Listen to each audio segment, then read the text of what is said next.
자, 이번 시간에 이제 문제 봤으니까 이제 조세, 요거는 우리가 여가분리 요 얘기인데 요건 넘어가고요. 조세부터 하겠습니다. 이번 시간에. 우리가 부동산 조세라고 하면 보통 재산세로 이야기를 많이 합니다. 요거 꼭 기억해야 되는데, 조세라고 하면 우리 그 시험에는 재산세라는 이름으로 나올 수도 있어요. 근데 여러분들이 뭐 때문에 잘 틀리냐면 재산세를 2차 과목에 있는 부동산 세법에서의 재산세하고 착각을 한다고. 근데요, 학개론에서 나오는 재산세는 조세에서 나오는 부동산 세법에서 나오는 재산세하고 이름만 같아요. 이름만 같고 실제로 재산세가 아니에요. 거기서 말하는 재산세가 아니에요. 거기서는 그 세법에서 재산세는 아주 구체적이잖아요. 차등 비례세율로 뭐 어쩌고저쩌고 이런 거 나오고 막 그러잖아요. 근데 우리 학개론에서 말하는 재산세는 이런 거예요. 그냥 부동산이라는 재산에 부과하는 세금이라는 뜻이에요. 그냥 부동산이라는 재산이 있으면 거기에 그냥 부과하는 세금 이렇게 알아놓으시면 돼요. 사람들 다 재산 있잖아요.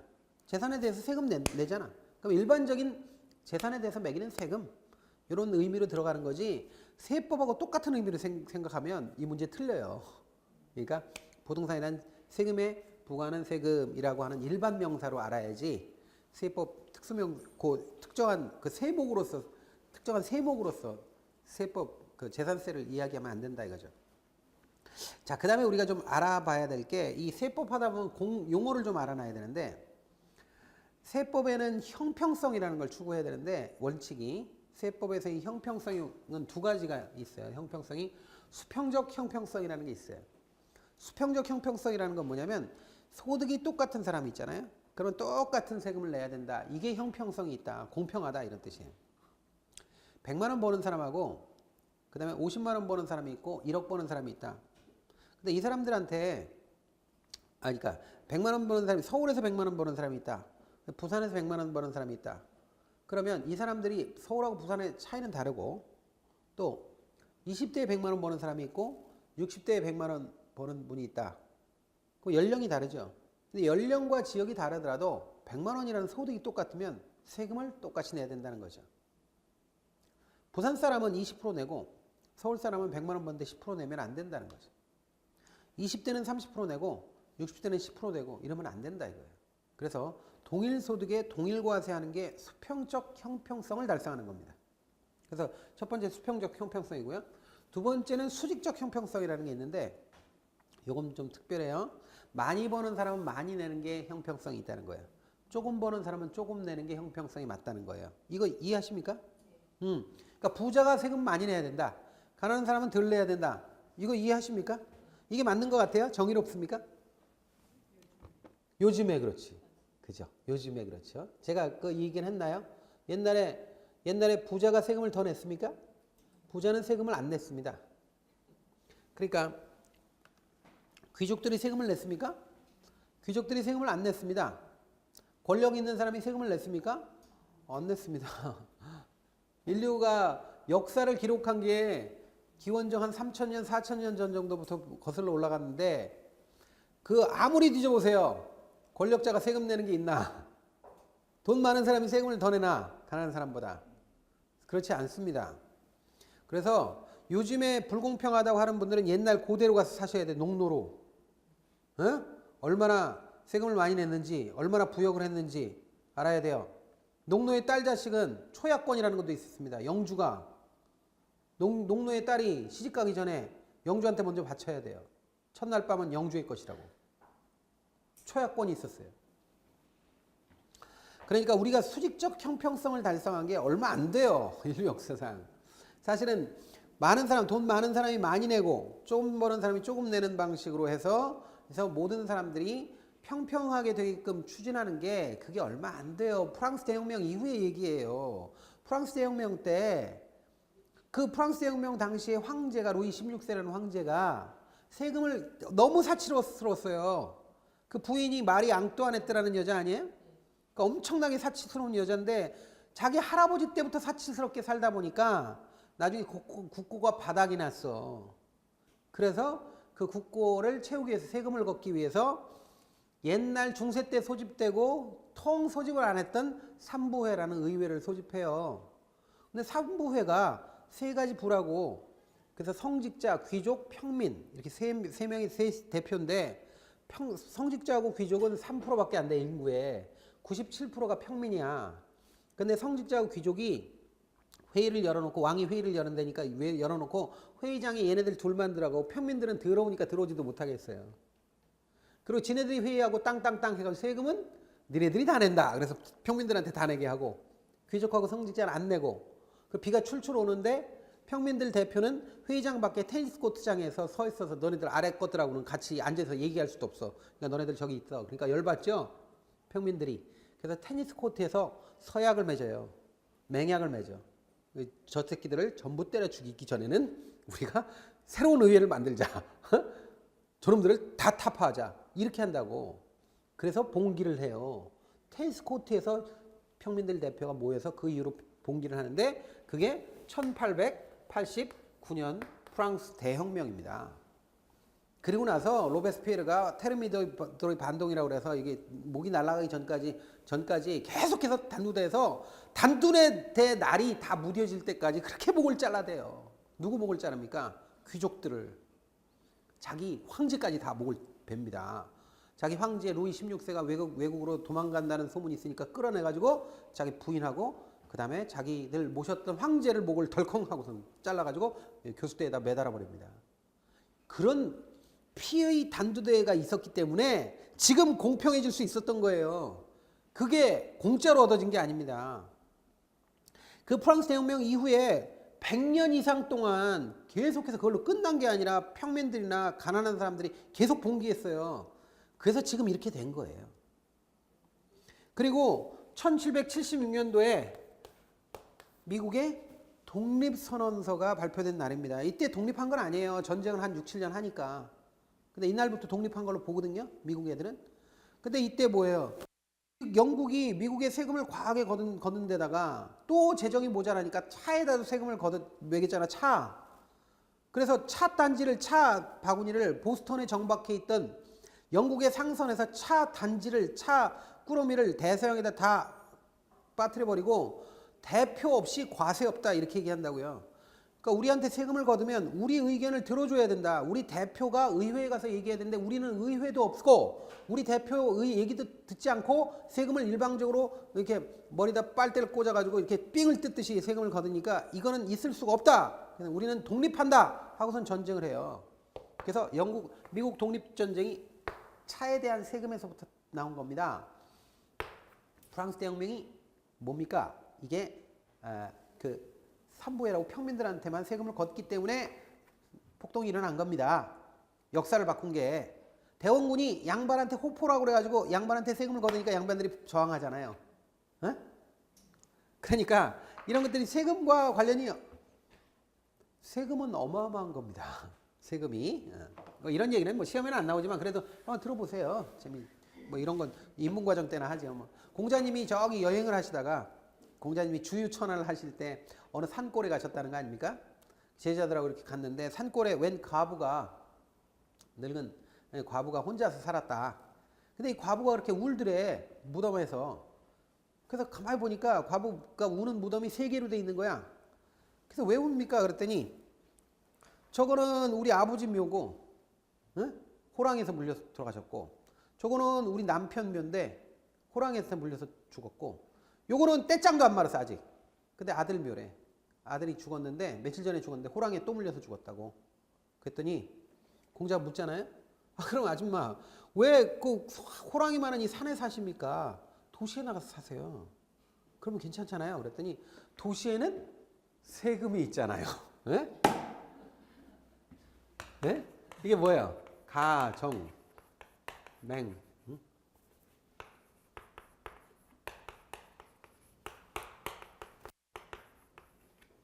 자, 이게 가혹한 정치는 호랑이보다 더 무섭다고. 응? 가혹한 정치가 호랑이보다 더 무섭다. 여기서 말하는 정치는 뭐야? 세금입니다. 그 주민들한테, 백성들한테 세금 매기고 백성들이 좀 반반하고 그렇다, 건강하고 그렇다 끌고 나가서 전쟁터에 가서 죽여요. 전쟁터에서 병사로 해가지고 언제 죽을지 몰라. 이런 가혹한 정치는 호랑이보다 무섭죠. 그래서 호랑이한테 물려 죽어도 도시에 나가서 안 살았던 거야. 자, 이 세금이 그렇게 무서워요. 그런데 이 세금의 지금 현대 국가에서 근대 국가 이후에 근대 아니라 이제 현대에 와서 세금이 그나마 그래도 공평해진 겁니다. 이때 공평성, 즉 가난한 사람이 세금을 덜 내고 부자가 더 낸다는 걸 합의하기 위해서 인류가 얼마나 많이 죽었냐고. 그러니까 이거 굉장히 그 의미 있는 걸로 생각하셔야 돼요.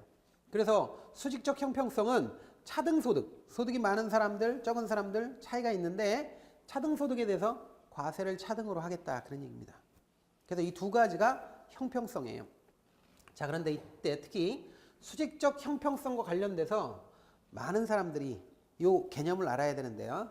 많이 버는 사람이 많이 내고 조금 버는 사람이 조금 내려면 그 세율을 정할 때 누진세로 해야 될까요? 일반적인 보통세율로 정률세율로 할까요? 누진세로 해야 돼. 정률세는 뭐냐면 1억을 버는 사람이나 1,000만 원을 버는 사람이 있다 그러면 여기 똑같이 10% 내 하는 게 정률세예요. 여기도 10%, 여기도 10%, 똑같이 10% 내 이런 식으로 부과하는 걸 정률과세라고 그래. 똑같은 비율을 적용하는 거예요. 그런데 1억 가지고 있는 사람이 10%에서 1,000만 원 내는 거하고 100만 원 가진 사람이 1,000만 원 가진 사람이 100만 원 내는 거는 달라요. 이 정액세는 더 심해. 정액세는 어떤 물건이든 똑같은 물건 사면 똑같이 금액으로 세금 내라. 예를 들어서 담배세 같은 게 정액세거든요. 부자가 담배 한 갑 사가지고 담배세 내는 거하고 가난한 사람이 그거 담배 한 갑 피는데 부담되는데 그거 하나 받아가지고 이게 세금 내는 거 똑같은 세금 나가잖아요. 근데 이게 빈부격차가 더 심해지는 거라고. 그래서 정률세나 정액세 같은 거는 빈부격차를 더 심화시켜요. 그래서 차등소득, 차등가세라는 수직적 형평성 달성하기 위한 세금 제도는 어떤 방식을 써야 돼요? 누진세 해야 된다고. 누진세. 누진세는 되게 어떤 게 누진세냐면 여러분들이 소득세 낼 때 소득세율이 누진세율이에요. 그래서 과세 구간이 있고 그 구간이 있고 그 소득이 일정 소득 넘어가면 세율이 높아져요. 그래서 이런 소득세율 같은 거, 법인세, 소득세가 이게 누진세입니다. 그런데 세 중에 이런 세는 현대에서는 없지만 역진세라는 게 있단 말이죠. 역진세는 부자가 세금을 덜 내고 가난한 사람이 더 내는 겁니다. 돈을 많이 버는 사람은 세금을 덜 내고 돈을 조금 버는 사람이 세금을 많이 내는 거예요. 이게 역진세예요. 역진세를 하는 데가 있을까 없을까? 공식적으로 역진세율을 도입하는 거는 있을 수가 없죠. 그래서 역진세라고 그래요, 이게. 역진세를 도입한 건 없는데 역진세가 놀랍게도 어디 있냐면 성경에 있어요. 성경에 주인이 말이죠. 내가 자세한 건 까먹었어. 주인이 어디 가면서 자기 종한테 뭐 돈을 주고 가죠. 돈을 주고 가는데 종들이 열심히 장사를 해서 돈을 더 벌어. 10개 가지고 있는 사람이 10개를 벌고 뭐 5개 가진 사람이 5개 버는데 마지막 한 사람이 이 주인이 보니까 별로 능력이 없어 보이니까 하나만 줬나 봐. 1달란트인가 그거밖에 안 줬죠. 그러니까 얘가 그냥 땅에다 묻어버린다고. 그리고 나서 이제 주인이 와가지고 다시 회계 결산을 할 때 하나만 주면서 당신이 준 거 하나 그대로 있다. 어? 내가 당신이 없는 데서 만드는 거를 내가 알아가지고 두려워해서 땅에다 묻어버렸다. 그래서 하나 있는 거 그대로 줄 테니까 받아가라. 그랬더니 주인이 뭐라고 화를 내죠. 그래서 여기 1달란트 가진 자에게 그 1달란트를 뺏어서 10달란트 가진 자에게 주어라. 이렇게 얘기한다고. 요게 역진세입니다. 그러니까 가난한 사람한테 그 가난한 것마저 뺏어서 부자한테 줘라. 이해를 못합니다. 사람들이. 근데 이거는 천국의 세법입니다. 왜 그러냐면 만약에 모든 사람에게 일한 바가 공평하게 전혀 편협함이 없이 공평하게 돌아가면 이 세상의 부자는 노력한 사람, 근면한 사람이 부자가 되고 근면하고 노력하지 않은 게으른 사람은 가난한 사람이 돼요. 그러면 가난한 사람은 그 물질적인 조건을 봤을 때 가난하면 이 사람은 뻔한 거야. 게을렀기 때문에 가난한 거죠. 그러니까 이 사람한테는 세금을 더 걷어야 되는 거죠. 부자한테는 그 보상으로 세금이 있다면 더 줘야 되는 거고. 이렇게 보는 거죠. 근데 이 세상이 천국만큼 공평합니까? 그러니까 근면하지 않은 사람보다 더 부자가 되나요? 그 뭐 교과서에는 그렇게 가르치겠죠. 사람이 성품이 좋고 착하면 악하고 등치고 그런 사람보다 더 부자가 되나요? 우리가 아직 그런 정도가 안 됐죠. 그렇기 때문에 역진세를 하면 안 됩니다. 그래서 역진세는 사실상 역진세율을 도입한 거는 있을 수가 없어요. 그 폭동이 일어나. 역진세율은 도입할 수 없어요. 다만 역진세가 뭔지는 알아놓으셔야 돼요. 그러니까 부자가 세금을 덜 내고 가난한 사람이 더 내는 걸 역진세라고 그래. 자, 보세요. 자, 그 다음에 또 알아야 될 게 있어요. 자, 부동산 조세와 관련해서 꼭 알아야 될 건 부동산의 조세, 세금은요. 세금을 부과하는 대상이 있단 말이에요. 그러니까 세금을 내게 할 때 고지서를 날리는 사람이 있고 실제로 그 날리는 사람이 혼자 다 내는 게 아니라 이게 실제로 내는 사람이 따로 있다는 거예요. 이게 직접세하고 간접세 개념이에요. 직접세하고 간접세 개념이 있는데 여러분들 제가 굉장히 천천히 설명하는 거예요, 이거. 자, 직접세라는 건 뭐가 직접세예요? 세금 고지서가 날아가는 사람을 담세자라고 그래. 담세자. 세금 내야 되는 사람. 그 다음에 납세자는 뭐야? 실제로 세금을 갖다 내야 되는 사람이 납세자예요. 그러면 담세자, 세금을 부담하는 사람하고 세금을 갖다 내는 사람이 같은 게 직접세예요. 소득세가 대표적인 직접세예요. 소득세는 나한테 고지서 날라와요. 그럼 내가 그걸 계산해가지고 내가 내야 돼. 그런데 간접세는 뭐야? 담세자와 납세자가 다른 거예요. 여러분 소주나 담배나 이런 부가가치세 같은 게 있죠. 이런 게 대표적인 거예요. 내가 이런 거 과자를 하나 산다 그래도 이 과자에 세금 붙어 있죠. 세금 붙어 있는데 이걸 예를 들어서 1,000원에 샀다. 그러면 만약에 부가세가 10%다. 그러면 대충 한 100원 정도가 세금인데 내가 돈을 내서 이거 물건 살 때 세금 내죠, 같이. 내는데 이걸 내는 거예요. 이 세금을 내는 사람은 누구예요? 이 물건 판 사람이 내요, 대신. 그러니까 세금을 내가 부담하는 건 난데 가게 주인이 세금을 내야 된다고. 그럼 이게 납세자와 담세자가 다른 거죠? 이런 걸 간접세라고 한다고. 되게 일반적인 재화는 되게 물건 사는 건 간접세죠. 담배, 주세 다 간접세입니다. 자, 근데 이 과정에서 세금을 부과하는 사람이 있으면 실제로 내는 사람이 또 따로 있을 수 있다는 거예요. 이걸 알아야 된다는 거죠. 그러면 세금, 부동산에 관련된 세금을 부과하는 대상은 둘 중에 하나야. 여기서 수요자 아니면 공급자라고. 수요자면 공급자인데 만약에 신규주택시장이다. 신축주택시장 또는 아파트 시장이다 그러면 세금을 부과하는, 세금 내라 하고 부과하는 사람은 누구냐면 되게 소비자예요. 신축 아파트는 내가 사잖아. 사는 사람이 세금 내야지. 사는 사람이 세금 내야 되는데 사는 사람이 세금을 내야 되는데 문제는 부과 대상이 소비자인데 얘 세금이 부과되면 부담되잖아. 그럼 슬쩍 판매자인 건설회사에 떠넘긴다는 거죠. 공급자에 떠넘길 수 있다라는 거예요. 또 자 보세요. 임대차 시장 있죠. 임대차 시장은 뭐 집을 빌리고 빌려주는 임대차 시장, 그러니까 전세 시장이나 월세 시장 같은 거예요. 전월세 시장에서는 자 재산세를 부과한다 그러면 누구한테 부과해요? 임대인이에요, 임차인이에요? 집주인한테 부과하잖아. 집주인한테 세금 부과하지 세입자한테 세금 부과하는 게 어디 있어요? 집주인한테 부과하잖아요. 집주인 즉 임대인이 공급자잖아. 공급자가 한테 부과하잖아. 그런데 임대인이 만약에 재산세가 늘어나면 임대인이 집세를 올려요. 집세를 올린다는 얘기는 세금 부과분 만큼 어떻게 돼? 차입자한테 떠넘긴다는 얘기잖아. 무슨 말씀인지 아시겠죠? 그럼 사실상 세금을 부과하는 사람, 부과 대상이 중요한 게 아니라 세금이 부과됐다고 해서 혼자 내는 게 아니라 이걸 슬쩍슬쩍 떠넘긴다는 거예요. 떠넘기면 이걸 뭐라고 그러냐? 전가한다 이렇게 얘기해요. 전가하고 최종적으로 세금을 내는 걸 귀착되었다 이렇게 얘기해요. 실질적으로 세금이 부과된 것을 이걸 낸 것을 내는 것을 귀착했다 이렇게 얘기한다는 거죠. 근데 중요한 건 여기서 이제 핵심적인 내용이 나와요. 뭐가 나오냐면 이렇게 부과 대상과 실제로 세금을 내는 게 다르다 보니까 누구에게 부과하느냐가 아니라 누가 더 많이 내느냐 이게 더 중요하다 그런 얘기예요. 그리고 재산세 귀착은 하여튼 수요 공급의 탄력성에 따라 다른데 좀 전에 봤지만 탄력적이면 무조건 유리하다. 덜 낸다. 비탄력이면 더 낸다. 탄력적이다 못해 완전히 탄력적이면 그러면 하나도 안 내요. 얘가 전혀 안 내요. 전혀 안 내. 그 다음에 비탄력적이다 못해서 완전 비탄력이면 다 내야 돼. 걔가 다 내야 된다. 이건 절대 잊어버리면 안 돼요. 자 그러면 그 내용 한번 보죠. 자 일단 우리가 요 앞에서 연습을 하겠습니다. 연습을 해보겠습니다. 자 만약에 수요가 탄력적이에요. 이 가정하는 거예요. 수요가 탄력적이에요. 신규 주택 시장에서 재산세가 부과됐어요. 세금이 부과됐어요. 수요가 탄력적이에요. 누가 더 많이 냅니까? 신규 주택 시장에서 자 수요가 탄력적이에요. 세금이 부과됐어요. 누가 더 많이 내요? 생산자가 더 내야지. 건설회사나 공급자 이렇게 얘기해야 됩니다. 신규 주택 시장에서 공급이 비탄력적입니다. 누가 더 많이 냅니까? 그렇지. 생산자 이렇게 나와야 돼.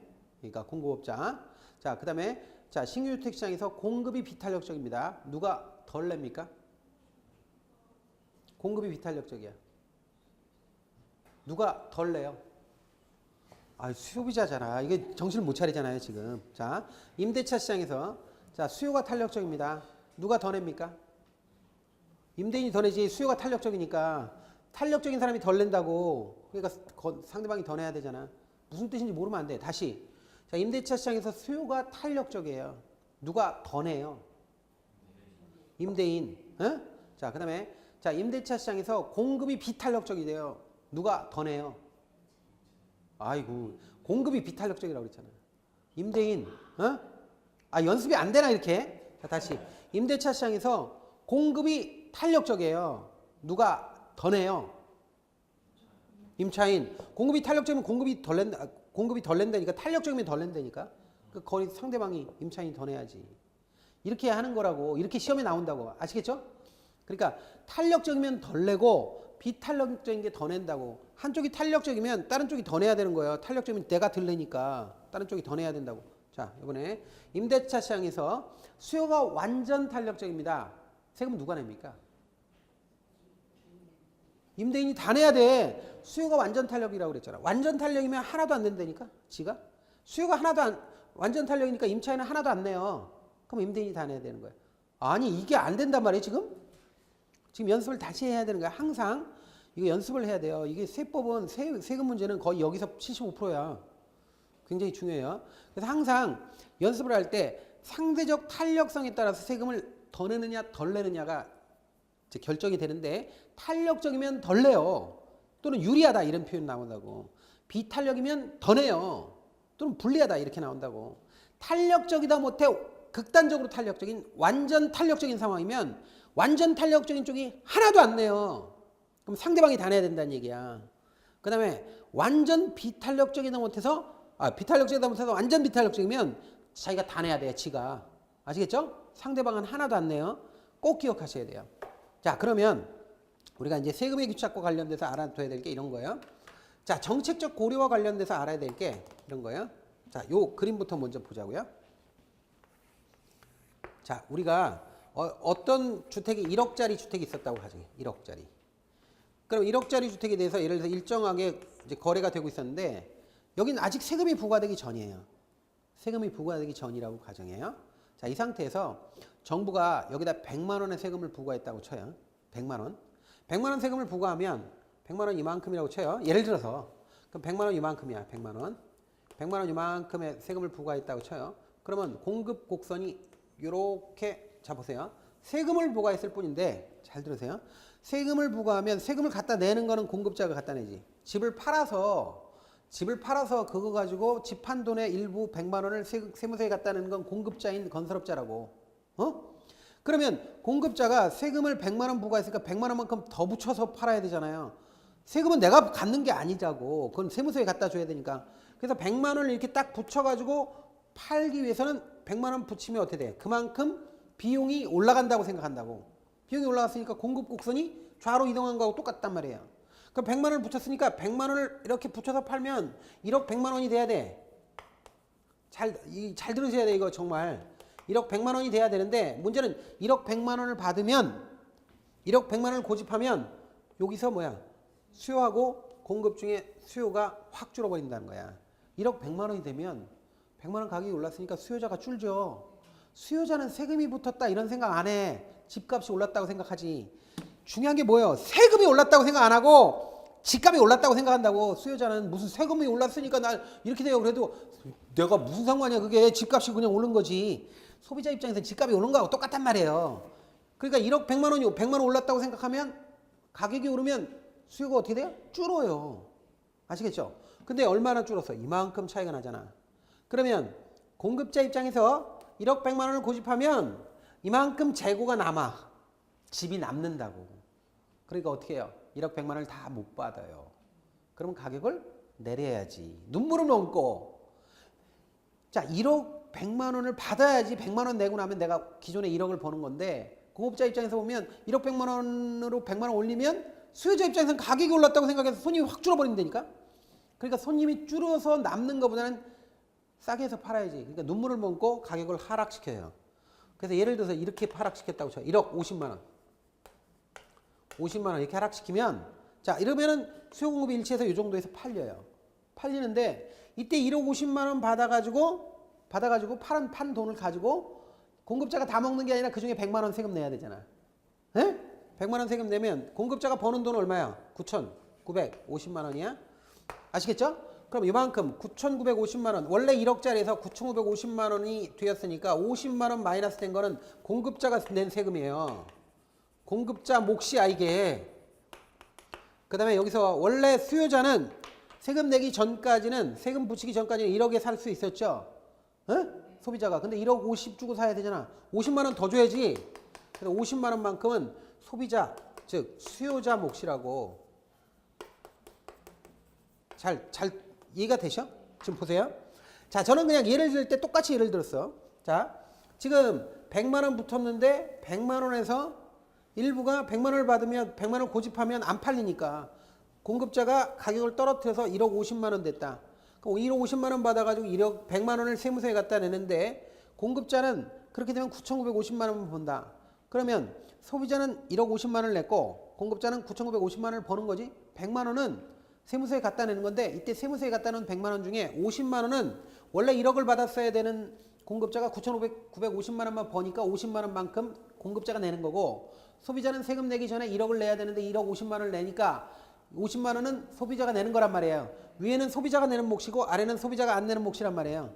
공급자가 내는 몫이란 말이지. 그런데 이게 지금 똑같다고 그랬지. 직관적으로 봅시다. 이해가 되면 되는 거고 아니면 안 되는 거고. 만약에 이렇게 돼서 자 수요가 완만하고 공급이 급하다. 그러면 공급이 비탄력적이지. 그럼 이거 보세요. 이렇게 돼서 공급자가 더 많이 내. 비탄력적이면 수요자는 덜 내고 그런데 만약에 자 수요가 비탄력적이고 공급이 이렇게 탄력적이다 라고 한다면 극단적으로 표현하면 요때 세금이 부과됐다 그러면 이렇게 된다. 이렇게 그러면 소비자가 더 많이 내고 공급자가 덜 낸다고. 그러니까 직관적으로 이해할 때는 이렇게 이해하고 그래프 모르겠다 그러면 외워. 그냥 탄력적이면 덜 내고 비탄력이면 더 낸다고요. 이해가 되세요? 이거 이해 못했어도 상관없어. 못했어도 상관없이 직관적으로 이게 이해 안 되면 그냥 외우라고요. 저는 그냥 반반으로 얘기했어. 일단 자 수요자가 요만큼 내고 공급자가 요만큼 낸다 이거야. 에? 근데 이 기울기에 따라 달라. 이제 급해지면 비탄력이면 많이 내야 돼. 탄력이면 조금만 내도 돼. 아시겠죠? 여기서 얘가 탄력이면 조금만 내고 비탄력이면 더 내야 돼. 자, 이게 안 되면 그냥 외우면 돼요. 상관없어요. 그래프가 나오는 건 아니니까. 자, 그러면 조세의 부과는 무엇에 따라 달라진다? 탄력성이 달라지는데 따라 달라지는 거예요. 꼭 기억해야 돼요. 이때 이런 표현 나올 수 있다고요. 세금을 내기 전에는 잘 들으세요. 세금을 내기 전에는 소비자도 1억을 내면 되고요. 공급자도 1억을 벌었지. 그죠? 소비자는 1억을 내면 되는 거고 공급자도 1억을 받으면 되는 거죠. 세금 부과되기 전에는 소비자도 1억 내고 공급자도 1억을 버는 거지. 그런데 세금이 부과되니까 이 예를 들어보세요. 자, 세금이 부과되니까 소비자는 그전보다 높게 비싸게 사야 되죠. 그 다음에 비싸게 사면 공급자는 더 비싼 게 팔았으니까 비싸게 주택을 팔아서 돈을 더 벌 것 같은데 돈을 덜 벌죠. 잘 들으셔야 돼. 세금이 부과되니까 소비자는 그전보다 지불 가격이 높아졌어요. 1억에서 1억 50으로. 공급자는 그전에 버는 돈보다 조금 벌어. 1억 벌다가 9,950만 원 벌잖아. 이해가 되세요? 그럼 이렇게 표현돼요. 세금이 부과되면 소비자가 지불하는 주택의 가치는 높게 만들고 생산자가 획득하는 주택 가치는 낮게 만든다. 다시. 세금이 부과되면 소비자가 지불하는 주택 가치는 높게 만들어요. 그리고 생산자가 획득하는 주택 가치는 낮게 만들어. 말장난 같죠? 근데 아니야. 잘 들으세요.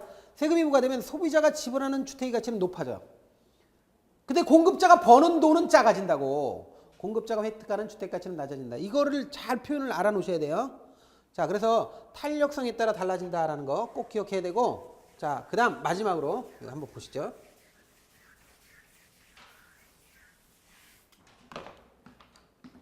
자, 이거 잘 봐요. 자, 만약에 우리가 세금을 부과할 때요.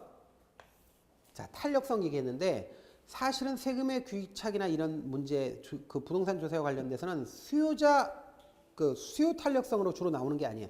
정책적 배려에서는 공급 탄력성으로 나와요. 근데 공급자의 탄력성, 주택 공급의 탄력성 측면에서 주택은 두 종류가 있어요. 하나는 고가 주택이 있어요. 하나는 저가 주택이 있다 이거지. 그런데 저가 주택은 중고주택이에요, 되게. 우리가 정책하면서 했지만 저소득층은 주택을 여가로 받아요. 중고로 받는다, 하향 여가로. 자, 이렇게 되는데, 자, 우리가 알아야 될 건 공급의 탄력성 측면에서, 제가 탄력성 할 때 이거 나중에 외워라고 그러는데, 공급 측면에서 봤을 때 고가주택, 즉 신규주택, 신축주택은요, 늘리기가, 가격이 변해도 늘리기가 쉬워요, 어려워요? 어려워요, 상대적으로. 중고주택보다 늘리기가 어려워, 비탄력적이라고. 어? 그러니까 공급이, 고가주택은 비탄력적인데 상대적으로 중고주택은 가격 변화에 신축적으로 대응이 가능해요, 상대적으로. 그래서 이게 탄력적이란 말이죠. 그런데 이 상황에서 만약에 정부가, 예를 드는 거예요.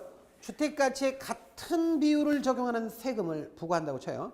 너희들, 자, 10억짜리 고가주택이나, 뭐 10억이 고가주택은 아니지만 요즘 서울에서는, 예를 들어서 10억짜리 고가주택이나 1억짜리 싸구려 주택이나 똑같이 세금 10% 내. 이런 식으로 세율을 적용했다고 쳐요. 그러면 주택가치에 같은 비율을 적용하는 재산세를 정률세라고 그래. 그래서 정률세 10% 이렇게 부과했다고 쳐요. 가정을 하자고요. 그러면 이 고가주택부터 봅니다. 신축주택. 신축주택은 공급이 비탄력적이죠. 자, 연습. 공급이 비탄력적이다. 세금을 누가 더 내요? 수요자, 공급자 중에. 공급자가 더 내지. 비탄력인 쪽이 더 낸다 그랬잖아. 비탄력인 게 더 낸다 그랬잖아요. 그럼 얘가 더 내죠? 그럼 예를 들어 이 7% 낸다고 쳐. 그럼 얘는 몇 프로 내? 사는 사람은. 소비자는 몇 프로 내요? 3% 내지. 에? 자, 그런데 저가주택 시장에 세금을 부과했어. 저가주택은 상대적으로 공급이 탄력적이라고 그랬죠? 탄력적이면 더 내요, 덜 내요? 덜 낸다 그랬잖아. 덜 내서 얘가 3% 낸다. 그러면 상대방이 저가주택을 사는 저소득층, 가난한 사람이 몇 프로 내? 7% 내지. 잘 보세요. 세율을 차등해서 한 게 아니야. 그게 아니라 똑같이 10%를 적용했어요. 그런데 자, 고가주택, 신축주택, 새 주택을 사는 고소득층이 중고주택, 저가주택을 사는 저소득층보다 세금을 덜 내지. 그거 지금 덜 내잖아, 지금. 응? 그러니까 싸구려 주택, 중고주택 사는 사람이 새 주택 사는 부자보다 세금을 더 내잖아. 이 문제가 있단 말이죠. 우리가 세금을 부과할 때 정액세로 부과가 되면 왜 가난한 사람이 세금을 더 내느냐? 탄력성 때문에 그래요. 가난한 사람들이 구입하는 오래된 주택이나 중고주택, 오래주택, 재거주택 이런 것들은 신축주택보다, 부자들이 사는 신축주택보다 공급이 더 탄력적이에요. 그래서 공급자가 세금을 덜 내. 소비자가 세금을 더 낼 수밖에 없다는 거죠. 그러니까 고가주택이나 저가주택이나 똑같은 비율을 적용하는 재산세 자체, 즉 정액세 자체 또는 정률세 자체가 역진세 효과가 나타난다는 거야. 효과가 역진세 효과잖아. 지금 현대의 자본주의 체제에서 역진세는 거의 없어요. 어느 나라든. 실제로 역진세는 거의 없거든요.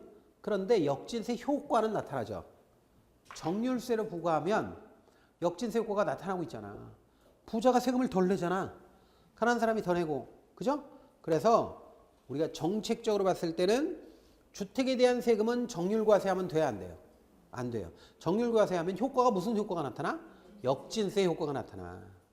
그러니까 아예 처음부터 누진세로 부과해야 돼요. 간단한 얘기가 아니에요, 이거. 잘 들으셔야 돼. 이거 제가 똑같이 지금 설명한 거, 이거. 그래서 정률과세는 고소득층이 세금 면에서 유리해서 덜 낸다니까요. 그래서 역진세 효과가 나타나니까 아예 부과할 때 누진세로 부과해야 된다고. 이해가 되십니까? 누진과세 해야 된다라는 거 꼭 알아놓으셔야 돼요. 자, 그러면 세금에서 핵심적인 내용 다 본 거예요.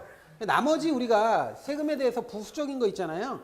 이런 것들은 전부 다 우리가 본 수업할 때 하면 돼요. 이거는 이제 인문강이니까 이 정도 하시면 돼요. 이런 정도 이해만 있다 그러면 얼마나 좋겠습니까? 이 정도 이해도 없어요. 지금 문제가. 시험 보기 전까지도. 그러니까 문제가 심각해. 네? 자, 문제 보죠. 자, 12번. 이 문제가 요번에 나온 문제 다 제가 요번에 인문강의 때 하는 건 전부 다 28회 시험이에요. 자, 부동산 조세에 관한 설명으로 옳은 것입니다. 단 우하향하는 수요곡선 가정한다. 그러면 수요곡선이 우하향하지 우상향하는 게 어딨어. 이건 하나만 하야. 어쨌든 조세에 대한 설명으로 옳은 것, 맞는 것 고르는 겁니다. 1번.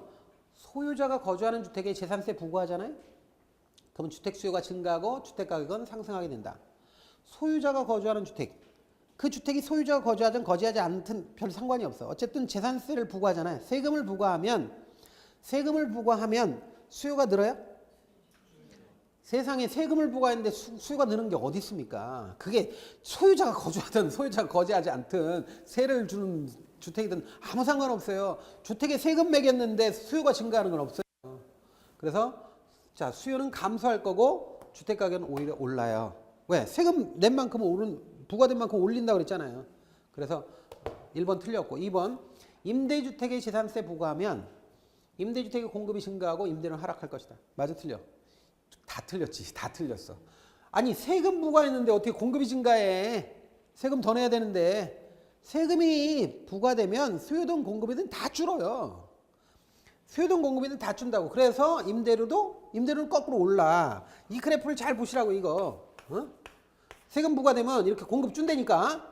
그래서 임대료 올라간다니까. 거래량 줄어요. 세금이 부과되면. 그래서 2번도 틀렸고 3번. 주택의 취득세율을 낮추면 수요가 감소해? 세금 낮췄는데 수요가 감소해? 증가하지. 아니 세금 깎아줬는데 어떻게 수요가 감소해요? 수요가 증가하죠?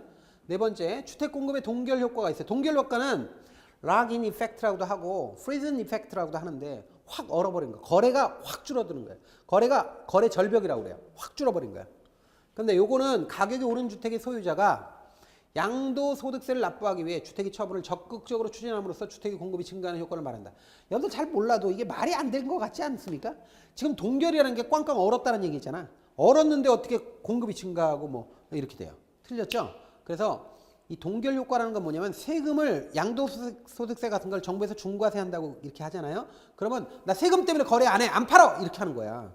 이래서 거래가 뚝 중단되는 거예요. 거래가 확 중단되는 그런 현상을 이걸 동결 효과라고 그래요. 꽝꽝 얼어붙는다. 프리즌 이펙트라고 그래요. 프리즌 얼었다는 뜻이에요. 이거는 자물쇠가 확 잠겨도 도어락 같은 락이 딱 잠겼다는 뜻이나 아니면 프리즌 해가지고 얼어버렸다는 얘기나 같은 얘기예요. 그래서 동결 효과라는 게 거래가 확 줄어드는 거예요. 그래서 이게 거래가 공급이 증가한다. 이 큰일 나는 얘기예요. 그래서 4번도 틀렸죠. 5번 토지 공급의 탄력성이 0이다. 자 보세요. 탄력성이 빵이라고 그랬지. 그럼 이게 뭐예요? 탄력적이에요? 비탄력적이에요? 비탄력 정도가 아니라 뭐예요? 완전 비탄력이지. 완전 비탄력. 완전 비탄력적인 경우에 부동산 조세 부과 시 누가 다 부담해요? 공급이 완전 비탄력적이잖아. 그럼 공급자 누구야? 소유자잖아. 소유자가 다 내야 된다라는 거예요. 맞잖아요. 5번이 답입니다. 탄력성 문제잖아. 그러니까 탄력성과 조세 귀착 문제예요. 다 이런 식으로 내요. 거의 대부분 조세에 대해서는 거의 한 70% 이상은 탄력성과 조세의 귀착이야. 거의 대부분 시험 내는 게. 그리고 다른 것들이 막 들어가서 지문을 구성한다 하더라도 결국 답으로 뜨는 건 이런 게 떠요. 그래서 여러분들이 그런 걸 주의하면서 시험을 보시면 된다라는 거예요. 우리 교재 한번 보죠. 너무 짧게 돼 있어요. 자, 65페이지에 보면 부동산 조세에서 기능 나와요. 기능이 자원 배분 기능. 근데 2번 밑줄 쳐놓으세요. 소득 재분배 기능인데 소득 재분배 기능에다가 옆에서 써놓으세요. 그 시장 기능이라고 그러면 큰일 나요. 시장 기능. 이런 말 나오면 큰일 나. 소득 재분배는요. 시장 기능이 아니라 조세의 기능이에요. 그래서 아니 우리 교재.